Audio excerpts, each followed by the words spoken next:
Welcome back to the lab course. In this lecture, we're opening up one of Packet Tracer's most powerful learning tools. Simulation mode lets you slow time down and watch packets move across your network, hop by hop, layer by layer. If real-time mode shows you that something works, simulation mode is the microscope that shows you why. And that's the shift from memorizing commands to truly understanding the protocols underneath. So think of these as two different tools for two different jobs. Real-time mode is your everyday workspace. You type a command, the packet flies across instantly, and you move on. It's perfect for building labs quickly and verifying that things work. Simulation mode is the microscope you reach for when you need to see why something is happening. Watching ARP resolve, OSPF elect a DR, or debugging a flow that just doesn't add up. The trade-off is speed, which is exactly why we switch between them rather than living in one. So how do you actually get there? The quickest way is the toggle in the bottom right corner of the canvas. Look for the little stopwatch icon next to the lightning bolt, and one click flips you into simulation mode. If you prefer the keyboard, Shift+S does the same thing instantly. And for completeness, you can also dig into Options, Preferences, Interface. But honestly, once you know the corner, you'll never go anywhere else. Once you're in, the simulation panel gives you just 5 controls, and that's genuinely all you'll ever need. Button A steps you back one event, handy for rewatching a hop you missed. B is Auto Capture, which plays events continuously like a movie. C is the real star, Capture Forward, advancing one single event at a time so you can study it. D lets you filter which protocols appear, like ARP, ICMP, or OSPF. And E is your play speed slider, slow for learning, fast for debugging. Once you start clicking Capture Forward, this is what you'll see: a running itinerary of every event your packet triggers. Notice something fascinating. The very first ping doesn't start with ICMP. PC1 has to send an ARP request to learn PC2's MAC address. The switch forwards it transparently, PC2 replies, and only then does the actual echo travel through. Each hop costs about 3 milliseconds, and ICMP always comes last, because ping simply cannot work until ARP resolves first. Now here's where it gets really powerful.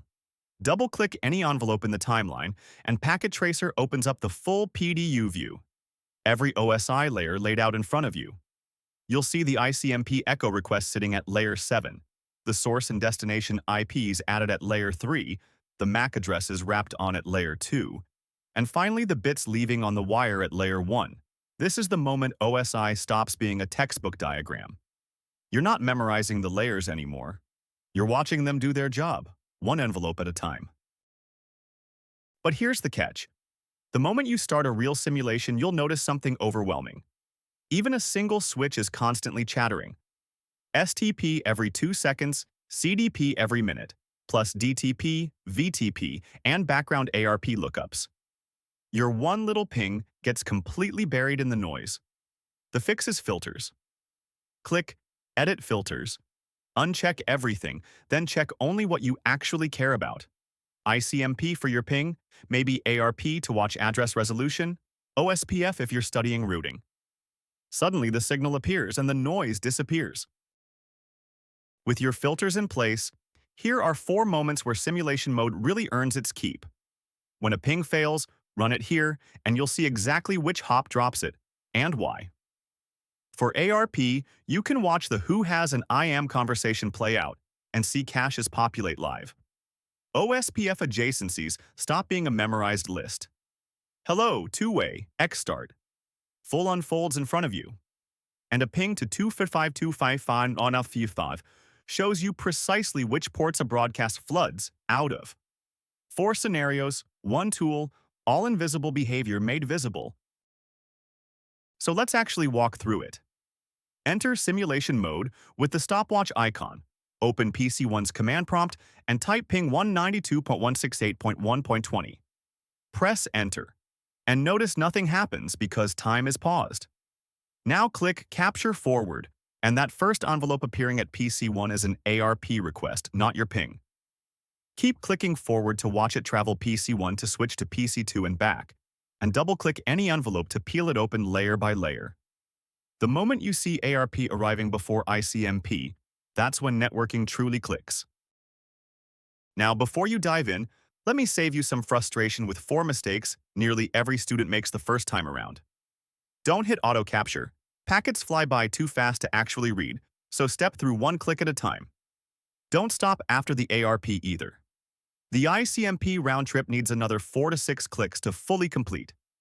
Set your filters early, or you'll drown in STP traffic. And once you're done learning, switch back to real-time.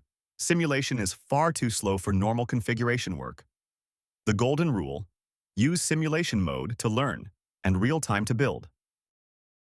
So now it's your turn.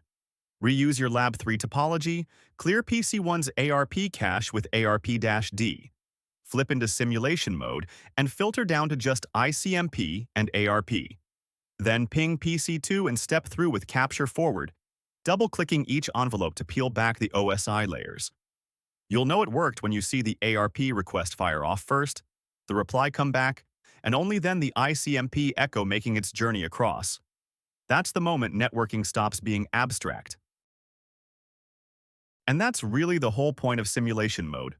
Once you've watched packets move, paused them mid-flight, and inspected them layer by layer, networks stop feeling like magic and start feeling like mechanics: predictable, observable, fixable. Next up in Lecture 2.7, we'll install GNS3 so you can run real Cisco IOS images and take these same investigative skills into a much more powerful lab environment. See you there.